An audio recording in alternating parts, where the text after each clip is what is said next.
Welcome back to EDH Deck Building. I am your host, Demo, and let's talk about color identity or just color in general in the Commander format. And this is going to be more of a Magic Rules video, so it sort of works into that series a little bit more than it is going to be sort of deck building advice. There really isn't any deck building advice in here at all. It is mostly how the whole color thing works. Of course, with Commander, it is kind of unique from other formats where color identity is something obviously that is very, very important with regards to deck building.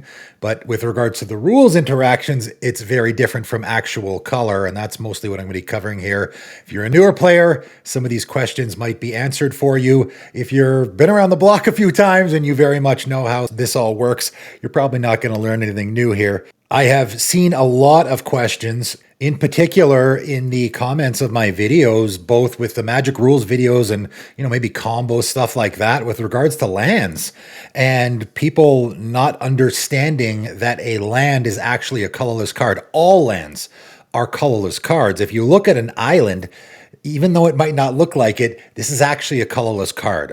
All lands, I don't think there's any exceptions. I'm quite certain that no land actually has a color. However, the color identity is that it is blue. It is the blue color identity. So of course you can only put it in a deck that has a blue color identity of the commander, right? And of course that is because of that little symbol on there, that blue water drop, whatever you want to call it. The symbols on cards, the pips, sometimes we call them as well, in the casting cost or on the actual card, will denote the color identity, all right? So the big takeaway here that is going to come from this video is the difference between color identity and the actual color of the card and the different rules interactions involved therein, right? So first thing out of the gate here is that lands are colorless, period, as far as the actual color of the card. However, you can change them, right? Like a Painter's Servant, for example, all cards that aren't in play, spells and permanents, are the chosen color in addition to their other colors. So that means this will actually change the color of lands, right? I got this in a deck. Nantuko Blightcutter is a card that I have in the deck that is looking for the black permanents that my opponents control. And when my Painter's Servant is in play, naming black, that means my Nantuko Blightcutter is counting the lands as well. Normally you wouldn't, right? Normally that Nantuko Blightcutter would only be looking for the black enchantments, creatures, planeswalkers, lands normally would not be included. A swamp is not a black permanent. It's a colorless card. But with a Painter's Servant in play, it is actually turning that swamp into a black, or any land into a black permanent. Distorting Lens as well. Tap target permanent becomes the color of your choice until end of turn. So you can actually turn a land into a specific color. If you have, say, a Red Elemental Blast in your hand and you want to destroy someone's land with Distorting Lens, you can do that. Distorting Lens will then turn your opponent's, let's say, Cabal Coffers into a blue permanent because it can change the color of a permanent.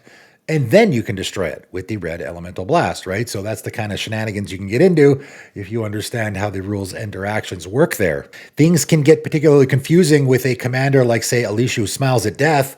If you look at this card, within the rules interactions of the game, this is a red card, right? So again, anything that goes after black or white or anything like that isn't going to work with Alicia, even though it has that black-white hybrid pips in there. With the whole color identity thing in the Commander format, those pips actually matter. As we all know, this is actually a Mardu commander. You can put black and white cards in your Alicia deck because it has those black and white pips in the rules text. Now, of course, as far as this actual card, it is only red. If I have a Devout Lightcaster, for example, right, it has protection from black, and when it enters the battlefield, I can exile a black permanent. When this enters the battlefield, I cannot exile your Alicia because it's not a black permanent. Alicia on itself is only a red permanent. The hybrid pips are not included in its color, only its color identity, which is a separate thing. If someone attacks me with their Alicia and I have my Devout Lightcaster in play already, I can block their Alicia, but it's going to die. The protection from black doesn't do anything because that is not a black card. It's only a red card. So that Alicia with its first strike will run my Devout Lightcaster right over and keep on going, no problem, right? So interactions like that are really important when it comes to the distinction between color identity and actual color of the card, right? If you look at an Ur-Dragon, this is both a 5-color commander and a 5-color card, right? It has all 5 pips in there. And so, of course, the color identity is all 5 colors. And as far as the rules interactions go, it is all 5 colors. So again, the Red Elemental Blast can kill this guy because it is a blue card. The Devout Lightcaster can exile this guy because it is a black card, right? It is all of those colors. It is both a 5-color card and also the 5-color identity. Kenrith the Returned King, however, is not. This is a 5-color commander. It has all the pips that you're looking for. Got them in the rules text there. But of course, again, with the rules interactions in the game, that doesn't care about pips on your card. It only cares about the actual casting cost there. So again, even though this is a 5-color commander, the color identity is 5 colors. The actual color of this card is white. This is a mono white card, right? If I have, say, Ravnica at War in my Kenrith deck, it says exile all multicolored permanents, my commander's just fine because it's not a multicolored permanent. It's actually a monocolored permanent. It is mono white. Whenever you have a card that's referring to certain colors on it, it's going to look at Kenrith and only see a mono white card and nothing else. Although the color identity is a 5-color commander, right? The exception to this rule, though, is with color indicators. When you have a card like a Pact of Negation, it actually doesn't have any pips on it. Of course, it has it in the rules text. So again, as far as color identity goes, yes, the pips are included there. But with regards to what color this card actually is, costs 0. So how do you decide what color this card is? Well, it's got that little blue circle there beside the card type.